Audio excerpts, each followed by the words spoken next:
What is going on, everyone? Badger here. Sure to like and sub, and let's get into this. Take it all with a grain of salt, but this falls right in line with some of the things that I've heard from a couple other sources. But here we go. Sony executives not happy with initial Ghost of Yotei response, and developers were blindsided with new female character. That new character, of course, being Atsu, is the name of this Ghost of Yotei. This taking place 400 years after Jin Sakai, a different island, different setting, different characters. Will it be great? I don't know. Don't really care. I don't really have interest in playing this type of character. I did want a sequel, a specific sequel to Jin Sakai, and it seems like I'm not the only one. It appears that, according to Endymion and a couple other people that we've heard, that Sony was expecting a Ghost of Tsushima sequel and got this instead. So this is a rumor, grain of salt, all that stuff. Sony executives seemingly not happy with the response to the announcement trailer for Ghost of Yotei, and that a number of developers were blindsided by the new female character Atsu. This comes from Endymion, of course, shout out. And his insider, the same insider that he's been talking to about Assassin's Creed Shadows, and the same insider that I believe we're going to have a story about Skull and Bones and how expensive that has been in its quadruple A gaming self.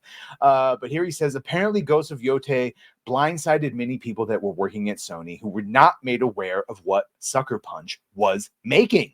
He added that people in the mid-levels at Sony were actually confused when Yotei was announced because they were under the impression that Jin Sakai would be getting a sequel. I said they're not happy at all when it comes to the response of that game either internally at Sony right now. Game, of course, received mixed receptions with a number of the top comments. Pattern recognition is a thing, unfortunately. You can't help it. While some people were very happy and see no problem with it taking on the ghost prefix, and I think someone here said, so this is set in the 1600 turn of the Sengoku Jedi period to Edo, 400 years after Jin Sakai. 1603 is the establishment of the Tokugawa shogunate, and Yotei is a major mountain in Hokkaido, northernmost island of Japan, which leads me to believe we'll be able to explore Hokkaido. Exciting stuff, lots to explore. Jin is literally a ghost now, RIP. So mixed response around. Some, of course, immediately calling it woke just because it has a female protagonist. I'm not going to say that, but I will say that there are many people are tired of female protagonists, even if they're done well, because they have been done not well many a time, and it's just this one recipe people are tired of. As you can see it right here, this was sort of my response. Sucker Punch saw Assassin's Creed Shadows and went, all right, I hold my sake. Another offered in a similar statement. I like this too. We are finally introducing samurais to Assassin's Creed Sucker Punch. Here, hold my sake for a second time. And just people over here, this is the one that really got me, is when they were talking about the mountain that they've chosen, that Mount Yotei is a female mountain, and someone mentioned that the mountain is believed to have the power to strengthen women's energy. What a way to choose a scene and a protagonist, indeed. Outside of the trailer, Sony and Sucker Punch, of course, being heavily criticized for featuring a female character in a formerly male lead franchise. This is where, despite Yves Guillemot, the CEO of Ubisoft over there, and then other company hit leads doing this over at Sucker Punch, Sony, all of these game companies, they all have DEI requirements and they always get outed. And so thank you, Cabrutus. This is Sony's requirements, but trust me, Ubisoft has their own that we've shown. But the female protagonist in the next Ghost of game is not because of DEI reasons. And then we have here, below we have Sony's latest corporate report released yesterday. The signs are there. Don't be surprised if we discover things about the game in the future. And I believe even in the trailer for Ghost of Yotei, it says that it was produced in compliance with DEI requirements. And there we go. It's just all of them right there. Diversity, equity, inclusion.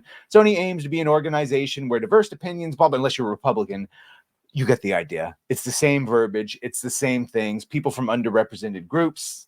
Forget about any sort of meritocracy.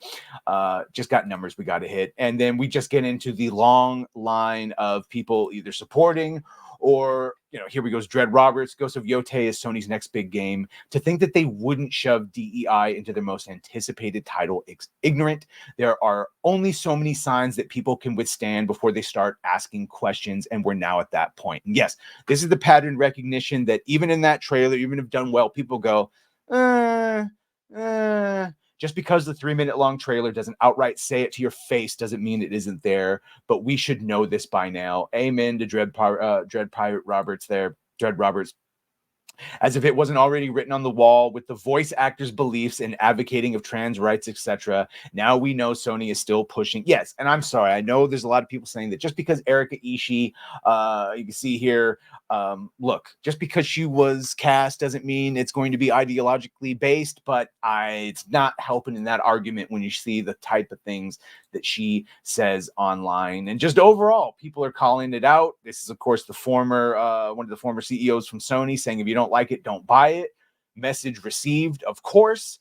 And yeah, the fact that Erika Ishii is the one that they got to play Atsu, when you go and you look in at what she's been in before, she only plays roles, i.e. race-swapped lesbian versions of Mortal Kombat characters, etc. She only plays characters that have messaging in it. I just don't know what else.